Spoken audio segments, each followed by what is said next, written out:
اللہ رب العزت نے جو آیات بینات فرمائی ہیں وہ یقیناً ایک مسلمان جسے جنت میں جانے کا شوق ہو وہ تڑپ جائے گا۔ وَنَادَى أَصْحَابُ الْجَنَّةِ أَصْحَابَ النَّارِ، سب سے پہلے جب حساب کتاب ہو جائے گا جنتی چلے جائیں گے جنت میں، دوزخی دوزخ میں، بیچ میں اعراف جو جگہ ہے وہاں پر کچھ لوگ ہوں گے۔ فرما رہا ہے رب ذوالجلال کہ جنتی دوزخیوں کو پکاریں گے، ونادا اصحاب الجنتی اصحاب النار، دوزخ والوں کو پکار کر کے کہیں گے ان وجدنا ربنا وعدنا حقا، ونادا اصحاب الجنتی اصحاب النار ان قد وجدنا، یعنی کہ ہم نے ہمارے رب کا کیا ہوا وعدہ تو صحیح پا لیا، ہم کو جو ہمارے رب نے وعدہ کیا تھا وہ تو ہم نے پا لیا۔ تو پوچھتے ہیں جنتی لوگ فَهَلْ وَجَدْتُمْ وَعَدَ رَبُّكُمْ حَقًّا، تمہارا خدا جو دنیا میں تم کو وعدہ کیا تھا کیا تم بھی وہ پا چکے ہو؟ کون سوال کر رہا ہے؟ جنتی دوزخیوں کو پکار کر کہیں گے ہمارے رب نے جو ہم کو وعدہ کیا تھا دنیا میں وہ چیز تو مل گئی، ہمیں دے دیا گیا، ہم جنت میں آ گئے، تم کو تمہارے خداؤں نے جو وعدہ کیا تھا کیا وہ ملا؟ وہ سوائے افسوس کے اور کچھ نہیں کر سکیں گے اس دن۔ بلکہ آیت میں ہے فَهَلْ لَنَا مِن شُفَعَاءَ فَيَشْفَعُوا لَنَا اَوْ نُرَدُّ فَنَعْمَلْ غَيْرَ الَّذِي كُنَّا نَعْمَلْ، وہ اللہ کی بارگاہ میں کہیں گے کہ اللہ یا تو ہمیں واپس لوٹا دے، ہم اچھے عمل کر کے آئیں گے۔ اور ایک آیت میں لو ان لنا کرتن فنکون من المؤمنین، ایک بار پلٹنے کا موقع دے دے دنیا میں ہم ایمان لے کر آ جائیں گے۔ رب تبارک و تعالیٰ فرمائے گا آج دار الجزا ہے، یہ جزا کا گھر ہے، یوم الجزا ہے، یہاں عمل اب نہیں کام آئے گا، اب کسی کا کوئی عمل یہاں نہیں ہوگا، جو کرنا تھا وہ تمہیں دنیا کے لیے بھیجا گیا تھا۔ قرآن پاک میں جگہ جگہ پر اللہ تعالیٰ نے اسی بات کی تو تنبیہ فرمائی، الذی خلق الموت والحیات لیبلوکم ایکم احسن عملا، اس نے زندگی اور موت تمہیں اس لیے دی ہے تاکہ تم کو وہ آزمائے کہ تم میں سے اچھے عمل والا کون ہے۔ ہر ایک کو یہاں پر دنیاوی عیش کی پڑی ہے۔ عموماً دنیا جس کے سینے پر جس کے دل پر غالب آ جاتی ہے اسے علماء کی باتیں بہت کڑوی لگتی ہیں کہ ہمیشہ یہ دنیا ترک کرنے کی بات کرتے ہیں، یہ ہمیشہ دنیا سے دوری کی بات کرتے ہیں۔ تو یہ جو کڑواہٹ لگتی ہے یہ نفس کے غلبے کی وجہ سے ہے۔ میرے عزیزو، پھر وہ دن جب آئے گا قیامت کے دن، اس کی کئی تفصیلات اللہ نے فرمائی۔ اگر میں قیامت کی آیتیں پڑھوں تو کم از کم 100 آیتیں تو پڑھ سکتے ہیں ابھی۔ یہ چھوٹی سی محفل میں اتنی تفصیل سے میں کیا عرض کروں۔ جو پچھتاتا ہے اس دن، افسوس کرنے والا کیا کیا کہہ کر کے پچھتاتا ہے۔ کبھی تو کہے گا یقول الکافر یا لیتنی کنت ترابا، اے کاش میں مٹی بن گیا ہوتا تو اچھا ہوتا تھا۔ اس دن تمنا وہ کرے گا کہ مجھے پتھر بنا دیا گیا ہوتا، مٹی بنا دیا گیا ہوتا تو اچھا ہوتا، میرا آج حساب تو نہیں ہوتا۔ اور پچھتانے کے علاوہ کچھ نہیں۔ پھر کبھی دوستوں کی وجہ سے پکڑا گیا ہوگا، دوزخ کی طرف کھینچا جا رہا ہوگا، تب وہ کہے گا یا ویلتا لیتنی لم اتخذ فلانا خلیلا، اے کاش میں فلاں کو اپنا دوست نہیں بنایا ہوتا تو اچھا ہوتا۔ تو کاش یہ سب وہاں پر کرنے سے بہتر ہے کہ آج اگر تمہیں کوئی اصلاح کی طرف بلا رہا ہے تو وقتی عیش کی طرف نہ جاتے ہوئے ہمیشہ کے عیش کی طرف دیکھو۔ دنیا سوئے ہوئے پر بھی گزرتی ہے، بیٹھے ہوئے پر بھی گزرتی ہے، بیمار پر بھی گزر جاتی ہے، صحت مند پر بھی گزر جاتی ہے۔ کسی کے لیے دنیا رکی؟ کیا تمہارے لیے وقت رکا؟ جب بچپن سے تم جوان ہوئے، جوانی سے بڑھاپا آیا، ہر ایک پر تو دنیا کے یہ دن و رات گزر ہی جائیں گے، اور سب کو یہ یقین ہے۔ وہ آیت بھی آج ہم نے پڑھی، وَلِكُلِّ أُمَّةٍ أَجَلٍ، اذا جاء اجلهم فلا يستأخرون ساعة ولا يستقدمون. ہر ایک کے لیے ہم نے ایک مقرر ٹائم رکھا ہے کہ جب وہ وقت آ جاتا ہے تو نہ ایک لمحہ پیچھے نہ ایک لمحہ تاخیر سے، اسے اسی وقت موت آ جائے گی. اب پھر موت کے وقت بھی ایک بدکار آدمی گنہگار پچھتاتا ہے، کیا کہتا ہے؟ ان یأتی احدکم الموت فیقول ربی لولا اخرتنی الی اجل قریب فاصدق واکن من الصالحین. موت جب قریب آتی ہے تب کہتا ہے لولا اخرتنی الی اجل قریب، تھوڑا سا اور وقت مجھے بڑھا کے دے دے مولا، تھوڑا اور آگے کر دے، فاصدق میں سچا بن جاؤں گا، واکن من الصالحین اور صالحین میں سے بن جاؤں گا میں. لیکن اس وقت فرشتے تمہارے سرانے پر کھڑے ہو چکے ہوں گے. یہ نرخرے کا وقت ہوتا ہے جب ملک الموت پیغام لے کر آ چکے ہوں گے. ہر مرنے والا اس وقت مہلت مانگ رہا ہوتا ہے کہ مجھے تھوڑا سا وقت دے دیا جائے. الی اجل قریب کہا گیا ہے قرآن میں، تھوڑا قریب اور تھوڑا سا. یہ طول عمل انسان کو تباہ کر دیتا ہے میرے عزیزو.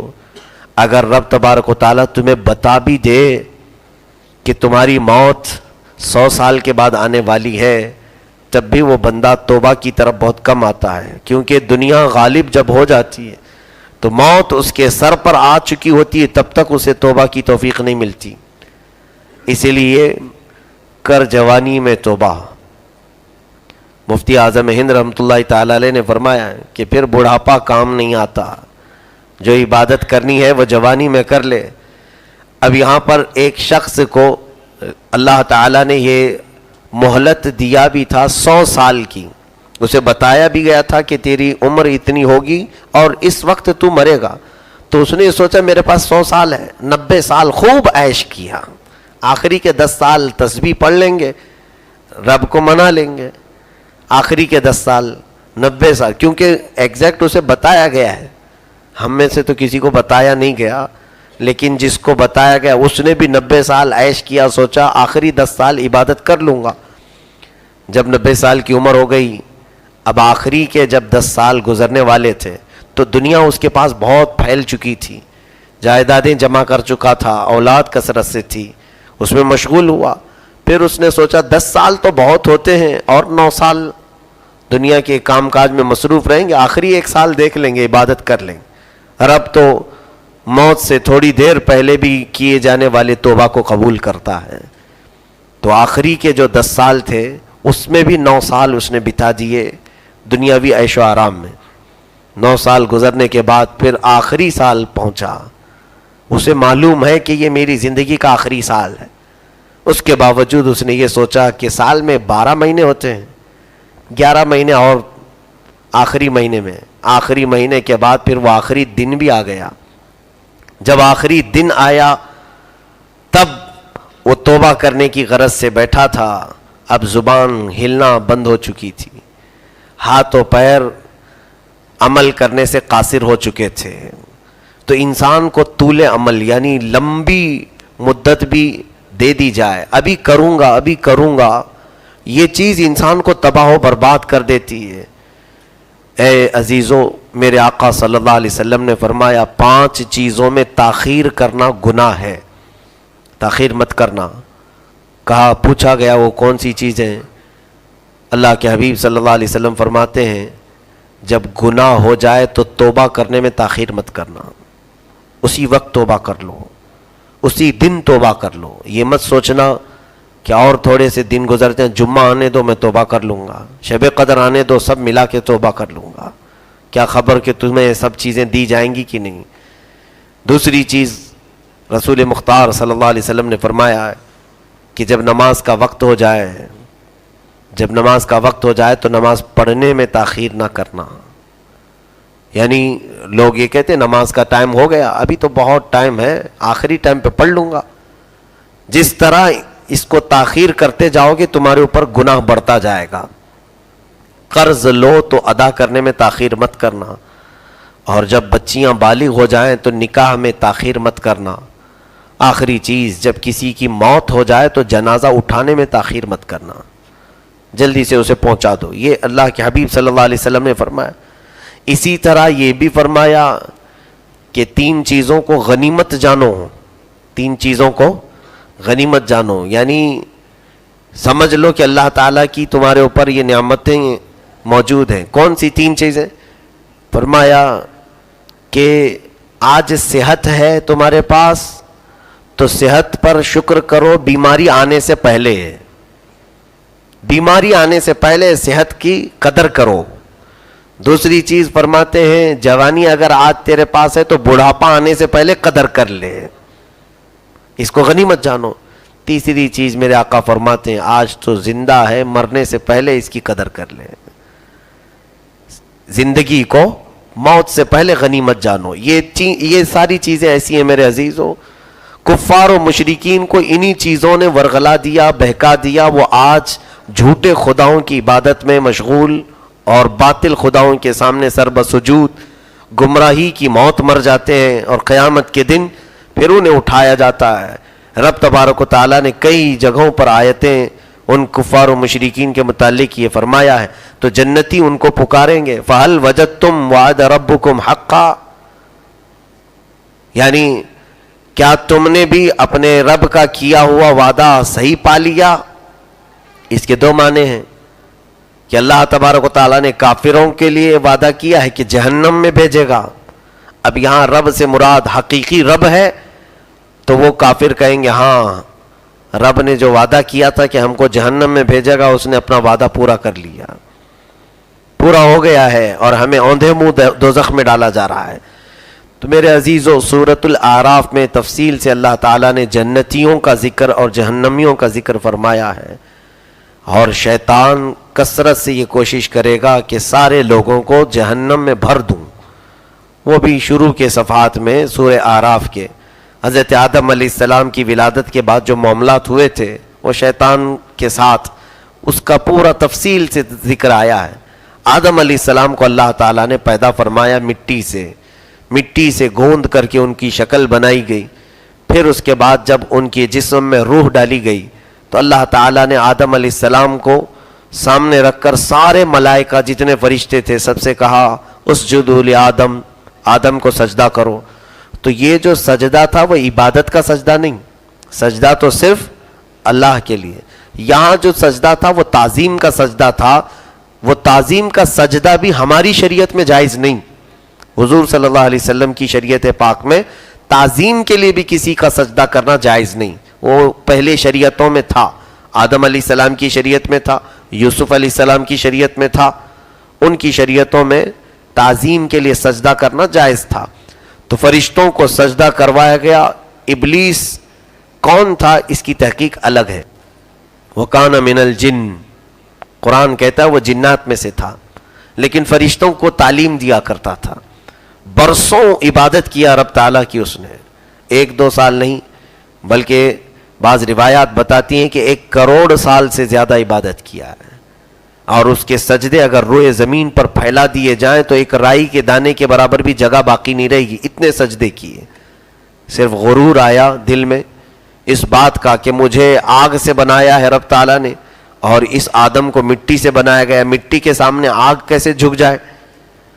اس نے یہ نہیں دیکھا کہ حکم کس کا تھا، اس نے اپنی حیثیت کو دیکھا، اور اللہ رب العزت نے فرمایا جا تو راندہ بارگاہ ہو گیا، مردود ہے تو اس نے کہا انظرنی الی یوم یبعثون، مجھے قیامت تک کی مہلت دے دے، مجھے لمبی عمر دے دے۔ قال انک من المنظرین، اللہ فرماتا ہے ٹھیک ہے جا، تجھے مہلت دے دیا، تجھے طاقت بھی دیا، عمر بھی دیا، قیامت تک تو زندہ رہ۔ پھر وہ کیا کہتا ہے، قال فبما اغویتنی لأقعدن لهم صراطک المستقیم۔ اب چیلنج کر رہا ہے رب تعالیٰ سے کہ اے رب ذوالجلال اب میں تیرے سیدھے راستے پر بیٹھ جاؤں گا، سیدھے راستے پر بیٹھ جاؤں گا۔ ثم لآتینہم من بین ایدیہم ومن خلفہم وعن ایمانہم وعن شمائلہم ولا تجد اکثرہم شاکرین۔ پھر جو بھی تیرے سیدھے راستے پر چلے گا بندہ تیرا، میں کبھی اس کے پیچھے سے، کبھی اس کے سامنے سے، کبھی دائیں کبھی بائیں سے آ کر اسے اس راستے سے ہٹا دوں گا۔ اللہ سے وہ کہہ رہا ہے، اور پھر آخر میں جو وہ جملہ ہے توجہ چاہتا ہوں، وَلَا تَجِدُ أَكْثَرَهُمْ شَاكِرِينَ، اے مولا تیرے بندوں میں شکر کرنے والے تو نہیں پائے گا، شکر کرنے والے بندے نہیں ہوں گے اس میں۔ یہ چیز صحیح ہے کہ ہمارے درمیان شکر کرنے والے بندے بہت کم ہیں۔ جو چیز ہے اس کا شکر نہیں کیا جاتا، جو نہیں ہے اس کی شکایت ضرور کی جاتی ہے۔ کبھی ایسا ہوا ہے کہ آپ سب کو بتاتے گھوم رہے ہوں کہ الحمدللہ میں صحت یاب ہوں، الحمدللہ میں صحت یاب ہوں؟ ایسا بہت کم ہوتا ہے۔ الحمدللہ میرے گھر میں ساری چیزیں، ہاں بیماری ہو جائے تو کئی لوگوں کو ہم بتاتے ہیں بیماری ایسی ہو گئی ہے، بیماری فلاں ہے، گھر میں ایسا چل رہا ہے، ویسا چل رہا ہے۔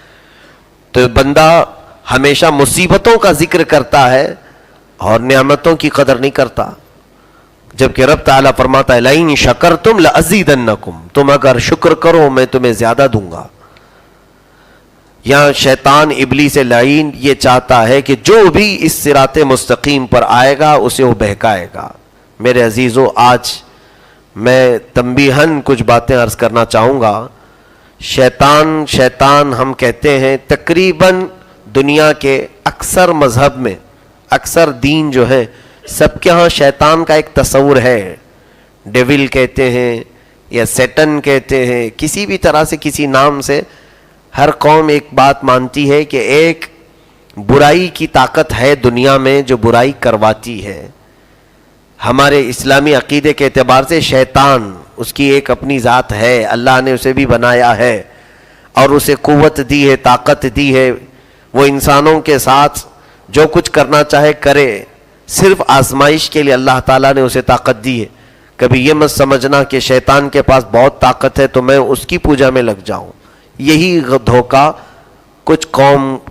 کچھ ایسے لوگوں کو ہوا جو آج دنیا میں عبدۃ الشیاطین سے مشہور ہیں، ڈیول ورشپرز، یعنی وہ شیطان کی پوجا کرنے والے لوگ۔ آج جو یہ الومیناتی، فری میسنز، یہ جو تنظیموں کے نام بار بار آپ سنتے ہیں، یہودیوں کی چال، بعض یہودی وہ خود بھی الومیناتی کو نہیں تسلیم کرتے۔ یہودیوں کی اپنی مقدس کتابیں ہیں، ان کا ایک اپنا دین تھا، ان کا ایک اپنا نظام تھا، بہرحال اس میں شرارتیں ہیں یہودیوں کے اندر، لیکن شیطان کی پوجا، شیطان کی عبادت کرنے والے نہ وہ یہودی ہیں، نہ وہ عیسائی ہیں، نہ مسلمان، کوئی بھی قوم میں سے نہیں، وہ خالص ایک الگ جماعت ہے۔ اور وہی اب سب سے زیادہ ہمارے لیے ڈینجر ہے پوری دنیا میں۔ وہ شیطان کو راضی کرنے کے لیے کیا کیا کرتے ہیں۔ بوہیمیا ایک یہ بھی تنظیم کا نام ہے، اس میں سال میں ایک مرتبہ یہ بلی چڑھاتے ہیں کسی اچھے آدمی کی، اور شیطان کو اس کا خون پیش کرتے ہیں، اور ہر وہ غلاظت کرتے ہیں۔ سال میں ایک مرتبہ مجھے خبر ملی تھی، سان فرانسسکو امریکہ کا ایک شہر ہے جہاں پر سالانہ جولائی کے اخیر میں یا کبھی یہ لوگ جمع ہوتے ہیں، اور وہاں پر شیطان کو راضی کرنے کے لیے، اس میں بڑے بڑے سٹار لوگ ہوتے ہیں دنیاوی اعتبار سے، بڑے پیسے والے لوگ، اور اس میں ہر غلاظت کر جاتے ہیں، چاہے وہ زنا کے اعتبار سے، سگے رشتوں میں کیوں نہ ہو، اپنی بچیوں کے ساتھ کیوں نہ ہو، اور بھی غلاظتیں وہاں پر جو کرنا ہے وہ سب کرتے ہیں۔ جس چیز کو دنیا کے معاشرے میں برا سمجھا جاتا ہے، ان کے ہاں وہ ساری حدیں پھلان کر کے کام کرنا ہوتا ہے۔ جس کو دنیا عیب سمجھ رہی وہ پورا کر کے دکھاؤ۔ یہ سب کرنے کے بعد سنا ہے کہ شیطان ان کے سامنے ظاہر ہوتا ہے اور ان کو اپنی خوشی کا اظہار کرتا ہے کہ میں تم سب سے خوش ہوں۔ یہ شیطانی قوت حاصل کرنے کے لیے وہ ہر برائی کر جاتے ہیں۔ میرے عزیزو، آج دنیا میں کون سی ایسی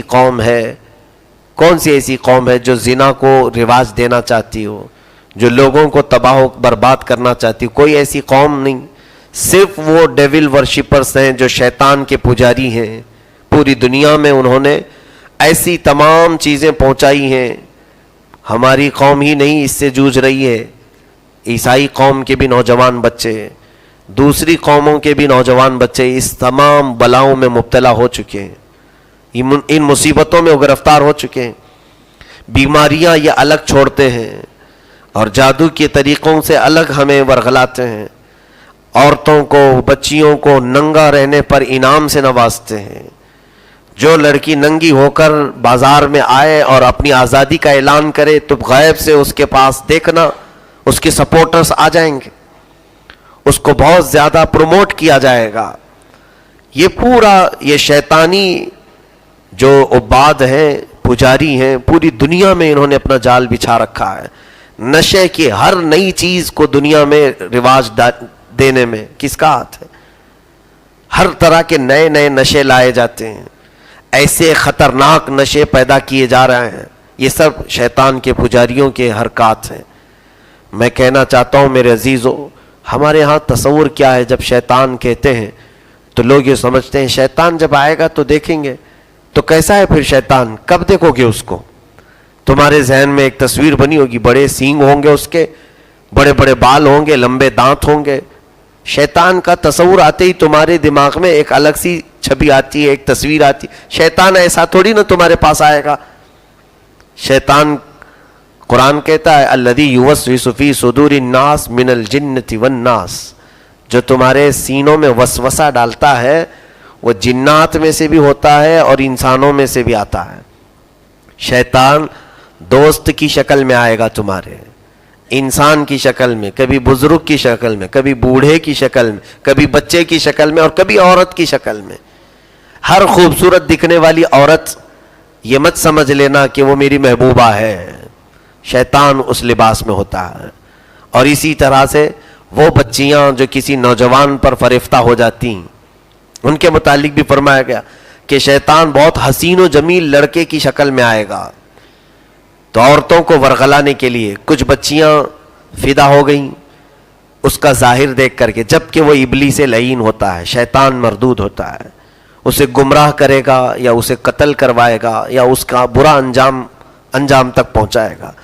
تو شیطان کی کئی صورتیں ہیں, کئی شکلیں ہیں. اور آج اس زمانے میں شیطان وہ اپنے چیلوں کے ذریعے سے کام کر رہا ہے. ہم نے اللہ تبارک تعالیٰ کی وہ آیت کریمہ آج پڑھی. اللہ فرماتا یا بنی آدم لا یفتننکم الشیطان, اے آدم کے بیٹو شیطان تمہیں فتنے میں نہ ڈال دے. اللہ فرما رہا ہے, ڈرا رہا ہے تمہیں, شیطان تمہیں فتنے میں ڈال دے گا.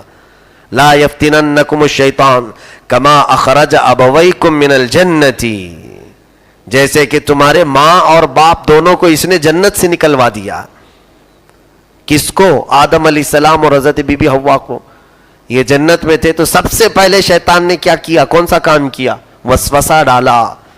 اللہ تعالیٰ نے جنت میں رکھنے کے بعد آدم علیہ السلام اور حضرت بی بی حوا کو کہا تھا ایک درخت ہے اس کے قریب مت جانا. وہ اللہ بہتر جانتا ہے وہ کیا حکمت تھی, کیوں نہ جائیں, یہ اللہ تعالیٰ کی حکمت کاملہ ہے. لیکن ابلیس لعین دونوں کے درمیان کیسے وسوسہ ڈالا؟ فوسوس لہما الشیطان لیبدی لہما ما وری, اور پھر آگے کہتا ہے وقال ما نہاکما ربکما عن ہذہ الشجرۃ الا ان تکونا ملکین او تکونا من الخالدین. دونوں سے کہتا ہے اے بی بی حوا, اے آدم, معلوم ہے تم کو رب نے کیوں منع کیا ہے اس درخت کے پاس جانے سے؟ کیوں منع کیا ہے جانتے ہو؟ ما نہاکما ربکما, اگر تم اس کو کھا لو گے نا تو فرشتے بن جاؤ گے یا تو پھر ہمیشہ جنت میں رہ جاؤ گے. اور رب نہیں چاہتا تم کو کہ ہمیشہ تم جنت میں رہو. یہ کھاؤ گے تو تم بہت بڑے بن جاؤ گے اور جنت تمہاری ہمیشہ کی ہو جائے گی. یہ راز ہے اس میں, اسی لیے تم کو روکا گیا ہے. تو ان کے دل میں یہ بات آئی اور حضرت حوا نے آدم علیہ السلام سے کہا کہ کھا لیتے ہیں, کہیں جنت چھوٹ نہ جائے. جنت چھوٹ نہ جائے. یہ کہہ رہا ہے کہ جو یہ پھل کھا لے گا, اس درخت کو کھا لے گا, وہ ہمیشہ جنت میں رہے گا, تو کیوں نہ ہم کھا لیں. آدم علیہ السلام نے منع کیا, لیکن حضرت بی بی حوا نے کہا کہ میں لاتی ہوں آپ کھا لیں. حضرت بی بی حوا اس درخت کا پھل لائیں اور دونوں کھا لیے. آدم علیہ السلام بیوی کی بات میں آئے, حضرت حوا کی بات میں. اور بسا اوقات ایسا ہوتا ہے عورتوں کی بات میں آنے کے بعد انجام بہت الگ ہو جاتا ہے، اتار دیا جاتا ہے جنت سے.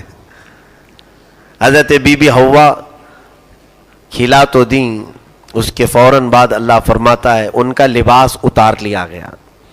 آدم علیہ السلام کا بھی حضرت بی بی حوا کا بھی لباس اتار دیا گیا. جو جنتی لباس ان کا تھا وہ اتار لیا گیا. پھر رب تبارک تعالیٰ نے فرمایا کہ جاؤ نیچے زمین پر جاؤ. آپ الٹا شیطان نے کیا نا، نہیں کھاتے تو شاید اور رہتے ہیں.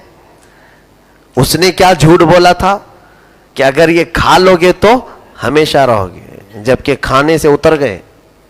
ابلیس لعین ہمیشہ الٹی چیز پہنچاتا ہے. شیطان ہمیشہ تمہیں نقصان والی چیز فائدہ کر کے دکھاتا ہے، ہمیشہ اس کی عادت ہے. ہمارے ماں اور ہمارے باپ کو اس نے جنت سے نکلوانے کا کام کیا. آدم علیہ السلام اور حضرت بی بی حوا کو جنت سے اتارا گیا، ان کا لباس بھی نکال لیا گیا. اور روایات بتاتی ہیں تفسیر میں کہ وہاں 2 درخت تھے، انجیر کا اور امرود کا. ان درختوں نے اپنے پتے دیے بدن چھپانے کے لیے. ان درختوں کو بھی اتارا گیا، نیچے اتار دیا گیا. جو اس میں تعاون میں تھے، ایک روایت میں ہے کہ سانپ اور مور تھے، ان کو بھی اتار دیا گیا. جو ان تمام کاموں میں مصروف تھے. سانپ کے بہت حسین و جمیل پیر تھے، اسے پیر سے ختم کر دیا گیا. مور کو جو خوبصورتی دی گئی سب باقی رکھی گئی، اس کے پیر بدصورت بنائے گئے. اور پھر سب کے درمیان دشمنی ڈال دی گئی، ایک دوسرے کی عداوت آ گئی. انسان سانپ کا دشمن، سانپ انسان کا دشمن، اور بھی یہ جتنے بھی تھے آپس میں ان کی عداوت آ گئی. اور سب کو دنیا کے الگ الگ کونوں میں اتار دیا گیا. آدم علیہ السلام کو سرندی پہاڑ پہ، بی بی حوا کو جدہ میں، اور پھر نہ جانے یہ سانپ اور مور وغیرہ کہاں اتارے گئے، واللہ عالم. اب ہوا یہ کہ اللہ تعالیٰ فرماتا ہے کہ تم کو شیطان فتنے میں نہ ڈال دے. تمہارے ماں اور باپ کو اس نے جنت سے نکلوایا ہے. کما اخرج ابویکم من الجنت ینزع عنہما لباسہما، ان دونوں کے لباس اتروا دیا. لیریہما سوآتہما. اب بھی اللہ فرماتا انہ یراکم ہوا وقبیلہ من حیث لا ترونہم. وہ اور اس کی پوری ذریت تم کو دیکھتی ہے. وہ ننگا دیکھنا پسند کرتا ہے. ہر آدمی کو ننگا دیکھنا شیطان پسند کرتا ہے. حتیٰ کہ حدیث پاک میں موجود ہے کہ جب کوئی طہارت خانے میں جاتا ہے بیت الخلاء میں استنجا کے لیے، تو شیطان اس کے نازک مقامات سے کھیلتا ہے، اس کے پرسنل پارٹ سے کھیلتا ہے. اسی لیے دروازے پہ قدم رکھنے سے پہلے ہی دعا میرے آقا نے سکھائی، اللہم انی اعوذ بک من الخبث والخبائث. اے اللہ میں تیری پناہ مانگتا ہوں. خبث کہتے ہیں مرد شیطانوں کو، خبائث یہ جمع ہے عورتیں جو شیطان ہیں. یہ فرمایا گیا کہ مرد جو شیطان ہیں اور شیطانوں میں جو عورتیں ہیں. تو عورت شیطان ہماری عورت شیطان مردوں سے کھیلتی ہے اور مرد شیطان عورتوں کو گمراہ کرتا ہے. تو وہ ننگا دیکھنا پسند کرتا ہے، بغیر لباس کے دیکھنا اسے پسند ہے. بلکہ یہ بھی کہا گیا ہے، بزرگوں نے فرمایا کہ تم لباس تبدیل بھی کرتے ہو تو اتنی دیر تمہارے بدن کو دیکھ کر وہ رقص کرتا ہے، ناچتا ہے خوشی میں. اسے ننگا دیکھنا پسند ہے. اسی لیے بزرگوں نے ہمیشہ اپنے ستر کی بہت حفاظت فرمائی. آج کیا شیطان کے پجاریوں نے ننگا کرنے والا فیشن نہیں لایا؟ ستر کو پھاڑ کر کے پہننے کا فیشن نہیں آیا آج؟ ران پھٹی ہوئی ایسے جینز کے یہ جو فیشن ہے، بچے ہمارے سمجھ رہے ہیں کہ یہ ماڈرن زمانہ ہے، یہ سب چلتا ہے، جبکہ شیطان اور اس کا پورا قبیلہ تمہیں دیکھ رہا ہے. اللہ فرما رہا ہے انہ یراکم ہوا وقبیلہ من حیث لا ترونہم. اور پھر آگے رب فرماتا انا جعلنا الشیاطین اولیاء للذین لا یؤمنون. ہم نے شیطان کو ان لوگوں کا دوست بنایا ہے جو اللہ پر ایمان نہیں رکھتے. تو شیطان کو خوش کرنے والے ہر وہ کام کیے جاتے ہیں آج جو کر رہا ہے اس طرح، میں سمجھتا ہوں اس کے پاس اللہ کا پر ایمان نہیں ہے. تم اپنا ستر دکھا کر کسے خوش کرنا چاہتے ہو؟ اللہ کو، رب تبارک و تعالیٰ کو؟ میرے عزیزو، خاص طور پر مسلمان قوم میں یہ ہرگز نہ آئے، ہمارا ستر نہ کھلنے پائے. اور فرمایا گیا جو اپنے ستر کی حفاظت نہیں کرتا، اللہ اکبر، قیامت کے دن وہ لوگ لائے جائیں گے. یعنی جو اپنے فرج کی، شرمگاہ کی حفاظت نہیں کرتے، قیامت کے دن وہ لائے جائیں گے. اور اہل محشر کھڑے ہوں گے، فرشتے کچھ اپنے ہاتھوں میں لوہے کی تیز بھالے کی قسم کی اس کو آگ میں تپا کر ان کی شرمگاہوں پہ مار رہے ہوں گے، اور وہ اس گرم لوہے کو اپنی شرمگاہوں میں محسوس کر کے چیخ پڑیں گے، جس سے پورے اہل محشر دہل جائیں گے. پوچھا جائے گا یہ کون لوگ ہیں جن کو اس طرح سے ننگا لایا جا رہا ہے اور ان کی شرمگاہوں پہ مارا جا رہا ہے؟ تو فرشتے کہیں گے یہ وہ لوگ ہیں جو اپنے ستر کی حفاظت نہیں کرتے تھے، جو اپنے شرمگاہوں کی حفاظت نہیں کرتے تھے. عزیزان گرامی، یہ چیزیں، اور میرے آقا صلی اللہ علیہ وسلم نے فرمایا کہ تم دو چیزوں کی حفاظت کی ذمہ داری لے لو، میں تمہیں جنت میں جانے کی ضمانت دیتا ہوں. ایک زبان، دوسری شرمگاہ. اللہ کے حبیب صلی اللہ علیہ وسلم نے جو فرمایا وہ حق ہے میرے عزیزوں. ہر نوجوان بچہ اور ہر نوجوان بچیاں اپنے ستر کی حفاظت کریں. شیطان تمہیں کھلا دیکھنا پسند کرتا ہے. اس نے ہمارے ماں باپ آدم علیہ السلام اور حضرت بی بی حوا کے لباس اتروائے، تو پھر ہم سب سے کیا نہیں کروائے گا؟ آج جو فیشن کے نام پر ٹیلی ویژن پر تھرک رہے ہیں، ناچ رہے ہیں، یہ مت سمجھنا کہ یہ ایکٹر ہیں، ایکٹریس ہیں، یہ سب شیطان کے پجاری ہیں. ان کی شکل میں شیطان ہو سکتا ہے. شیطان خوبصورت بن کے آتا ہے، کبھی عورت کبھی مرد، تو وہ ننگا ہو کر کے تمہیں دکھائے گا تاکہ تم اس کو فالو کرو اور تم بھی ویسے ہی ننگے بننے کی کوشش کرو. یہی ہو رہا ہے. بچے مارکیٹ میں جا کر وہ کپڑا پوچھتے ہیں جو کسی فلم والے نے پہنا ہو، تمہیں معلوم ہی نہیں ہے وہ ہے کون. شیطان جو پہنا وہ پہننا پسند کرتے ہو. پھر یاد رکھو قیامت کے دن جو شیطان کے ساتھ اور اس کے ماننے والوں کے ساتھ سلوک ہوگا، تمہارے ساتھ بھی وہی سلوک ہوگا. پھر رب ذوالجلال کی طرف سے تمہارے لیے نہ نظر رحمت ہوگی، نہ مولا تعالیٰ تم سے کلام فرمائے گا. تو یہ آیات بینات ہمیں اخلاق سکھاتی ہیں، آداب سکھاتی ہیں، جینے کے طریقے اور اسلوب سکھاتے ہیں. اسی طرح 9ویں پارے میں اللہ تعالیٰ نے عذابات کا ذکر فرمایا ہے. بنی اسرائیل پر جو عذابات آئے تھے، 5 قسم کے عذابات کا ذکر فرمایا. اللہ فرماتا فارسلنا علیہم الطوفان والجراد والقمل والضفادع والدم. اللہ فرماتا ہے بنی اسرائیل پر ہم نے طوفان بھیجا. پہلے طوفان آیا ایسے کہ وہ سب غرق ہوتے تھے، تو وہ سب پھر توبہ کر لیے، طوفان ہٹ گیا. پھر اللہ تبارک و تعالیٰ نے ٹڈیوں کا عذاب بھیجا. ٹڈی کا مطلب جانتے ہیں؟ وہ چڈے جو ہوتے ہیں، چڈا ہی کہتے ہیں نا، جو چھوٹے چھوٹے سے کیڑے کی طرح پتنگے جو اڑتے ہیں. یہ بھی عذاب بن کر کے آئے تھے. کیسے؟ ان کی آنکھوں میں، ان کے ناک میں، ان کے منہ میں، ہر جگہ یہ چھوٹے پتنگے پورے گھروں میں بھرے ہوئے تھے، برتنوں میں بھرے ہوئے تھے. وہ تنگ آ گئے، توبہ کیے، پھر اللہ تعالیٰ نے وہ عذاب ہٹایا. پھر قمل کہتے ہیں جوئیں کا عذاب، جوئیں جو سروں میں جوئیں ہوتی، یہ عذاب اللہ نے نازل فرمایا. اتنی جوئیں کہ پورے بدن میں ان کے جوئیں رینگتی تھیں اور نہ کھانا کھا سکتے تھے. پھر توبہ کیے، پھر اللہ نے عذاب ہٹایا. وہ ضفادع، پھر مینڈکوں کا عذاب آیا. مینڈک اتنے بھیج دیے گئے کہ ان کے کنویں، ان کے گھر، بستر سارے مینڈکوں سے بھرے ہیں. نہ وہ بیٹھ پاتے تھے، حتیٰ کہ وہ اگر کھانے کے لیے اپنا برتن لیتے تو اس برتن میں بھی مینڈک ہی بھرے ہوتے. اور پھر توبہ کیے، پھر اللہ تعالیٰ کی نافرمانی میں آئے. چند دنوں کے بعد پھر اللہ نے خون کا عذاب بھیجا. خون ایسے کہ وہ ان کے سارے برتن خون سے بھر جاتے تھے. کھانا پکائیں اور پھر اتار کر برتن دیکھیں، پتیلی دیکھیں تو خون اس میں تھا. پانی اٹھا کر کے پینا چاہیں تو گلاس میں خون آ جائے.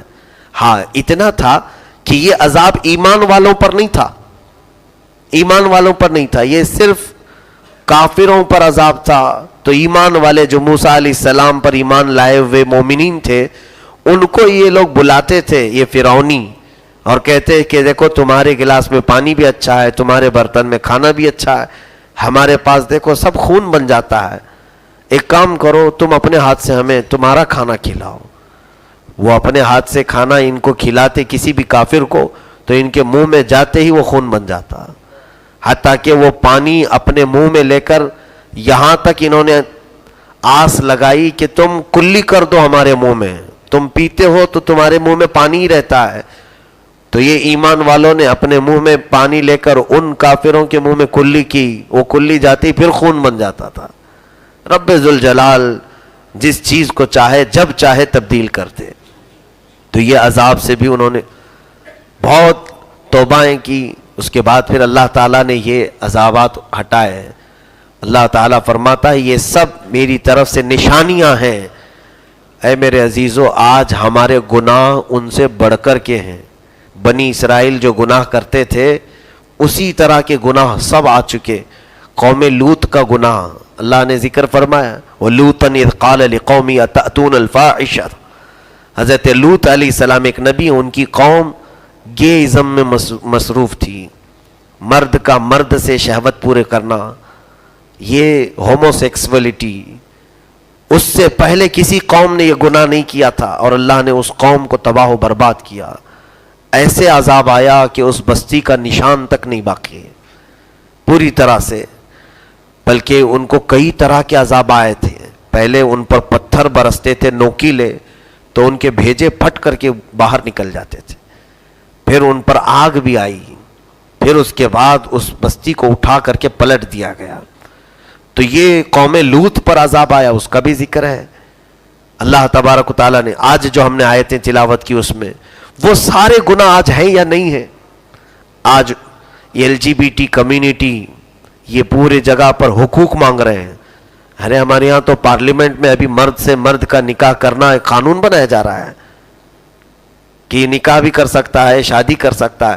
اب تو بہت سارے یورپین کنٹریز میں اس کو فیشن دیا جا رہا ہے، عورت عورت سے شادی کر لے، مرد مرد سے شادی کر لے اور اپنی زندگیاں تباہ کر لے۔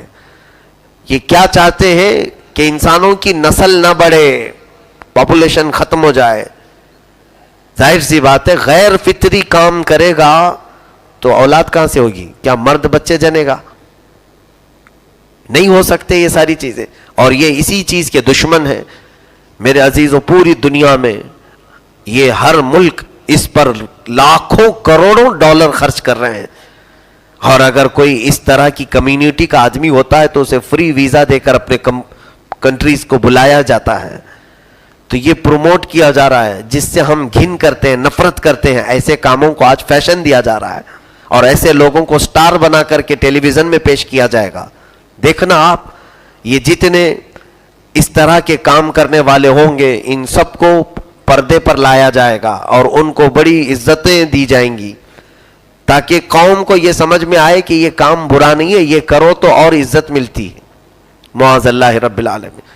میں کہنا یہ چاہ رہا ہوں کہ وہ ساری خرابیاں، وہ سارے گناہ آج بھی ہو رہے ہیں، لیکن کیا مینڈکوں کا عذاب آیا، ٹڈیوں کا عذاب آیا، خون کا عذاب آیا؟ اور پھر موسیٰ علیہ السلام کی قوم کو اللہ نے تو بندر بنا دیا تھا، وہ بندر مر گئے، ان کی کوئی نسل نہیں ہے، اور ایک قوم کو اللہ نے خنزیر بنا دیا تھا۔ تو یہ جو چہرے بدل دیے جاتے ہیں، ان کی شکل بدل دی جاتی، کبھی خسف کا عذاب، کبھی مسخ کا عذاب۔ خسف کہتے ہیں دھس جانا، زمین میں دھس جاتے تھے۔ مسخ کا عذاب، چہرہ پورا چینج کر دیا جاتا، کسی کو گدھا بنا دیا جاتا، کسی کو بندر، کسی کو خنزیر۔ کیا وہ عذابات ابھی دیکھ رہے ہیں آپ کبھی؟ گناہ تو وہ سب ہیں، وہ عذابات نہیں آ رہے۔ اللہ رب العزت کی رحمت کاملہ پر قربان جاؤ۔ قرآن میں مولا فرماتا ہے، وہ آیت ہم کل تلاوت کریں گے، وَمَا كَانَ اللَّهُ لِيُعَذِّبَهُمْ وَأَنْتَ فِيهِمْ۔ اللہ اب ویسا عذاب نہیں نازل کرے گا، اس لیے کہ ان کے بیچ میں میرا محبوب آرام کر رہا ہے، ان کے بیچ میں میرا محبوب ہے۔ رسول پاک کا ہونا ہم سب سے ہی نہیں بلکہ کفار و مشرکین سے بھی اللہ نے عذاب کو اٹھایا ہے۔ اللہ تبارک و تعالیٰ نے رحم فرمایا ہے میرے نبی کی برکت سے، لیکن یاد رکھنا قیامت کے دن ہر عمل کی جزا ہوگی. مولا تعالی ہم سب کو ان تمام شیطانی وسوسوں سے محفوظ فرمائے. شیطان کے پجاریوں کی جو حرکتیں ہیں مولا ان سب سے ہم کو دور و نفور رکھے. ہماری نسلوں کو، ہماری اولاد کو مولا تعالی ہر طرح کی گمراہی سے محفوظ فرمائے. قدیر و جبار خدا قرآن کی برکتیں عطا فرما. اس ماہ رمضان کو ہماری زندگیوں کے انقلاب کا رمضان بنا دے، ہم سب کی تبدیلیوں کا مہینہ بنا دے. ہم نے جو کچھ اب تک گناہ کیے مولا توبہ کرتے ہیں، ہمیں سچی زندگی عطا فرما. وصلی اللہ تعالی علی خیر خلق محمد وآلہ وصحبہ اجمعین وآخر دعوانا الحمد للہ رب العالمین.